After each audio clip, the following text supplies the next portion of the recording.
তার দল বল নিয়ে উঠিয়ে নিয়ে তার ফার্মে অমানসিক নির্যাতন করছে 1.5 থেকে 2 ঘন্টা।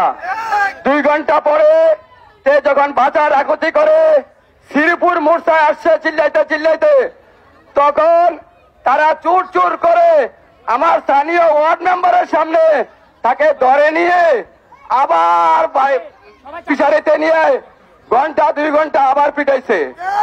পিটানোর পরে তাকে আবার বাড়িতে পালাইছে, জ্ঞান অজ্ঞান হওয়ার পরে আবার উঠাইছে। উঠানোর পরে তাকে গাছের সাথে বান্ধা রড দিয়া বাবুর ছেলে, বাবুর SS5 দিয়া রড দিয়া বাবুর ছেলে বাবু সহ বাবুর নেতৃত্বে অমানসিক নির্যাতন করেছে। শুধু একটাই কারণ, তার মেয়ে অসৎ নারী, সে শিবরামপুরে একটা বেড়ার সাথে চলে গেছে। চলে যাওয়ার পরে এই তুহিন সহযোগিতা করছে, এই কথাটি মিথ্যা তার মেয়ে প্রমাণ করে দিয়েছে।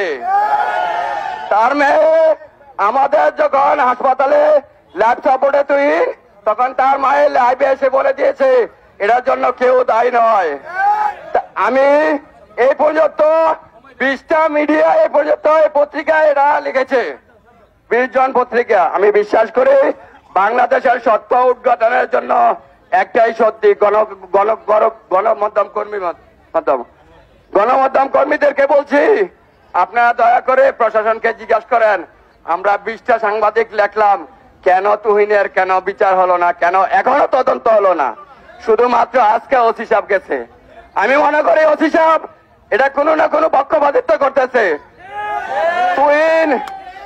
তুহিন আমাদের বাহির সন্তান, জগৎপুরের বাগিনা।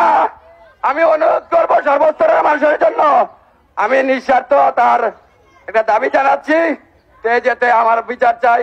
সবার কাছে এটা অনুরোধ রইল, গণমাধ্যম কর্মীদের কাছে অনুরোধ রইল। এটা একটা চাঞ্চল্যকর মামলা, এটা একটা জুবাইর হত্যার মামলার মতো মামলা। আপনারা তদন্ত করুন, গণমাধ্যমকে বলছি। সবাইকে ধন্যবাদ। যে সংগ্রামী উপস্থিতি এ পর্যায়ে